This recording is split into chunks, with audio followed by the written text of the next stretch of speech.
నిజామాబాద్ లో nursing student పై tutor లైంగిక వేధింపుల ఘటన సంచలనం రేపింది. నిందితుడిపై సస్పెన్షన్ వేటు పడింది.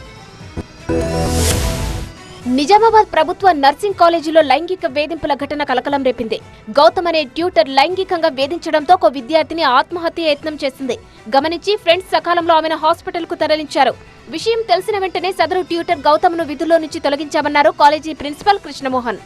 వేధింపుల చర్యలు పాల్పడ్డానని మా దృష్టికి రాగానే మేము ఇమ్మీడియట్లీ ఒక ప్రిలిమినరీ కమిటీ, డిసిప్లినరీ కమిటీ పెట్టేసి ఇమ్మీడియట్లీ అతన్ని టర్మినేషన్ ఆఫ్ సర్వీసెస్ చేసేసాం.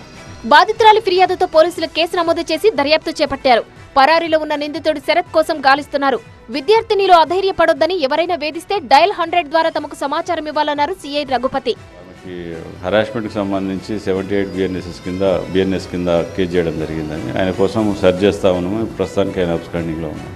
ఒక డాక్టర్ అయి ఉండి లైంగిక వేధింపులకు పాల్పడిన శరత్ ను కఠినంగా శిక్షించాలని విద్యార్థి, ప్రజా సంఘాల ప్రతినిధులు, స్థానికులు డిమాండ్ చేశారు.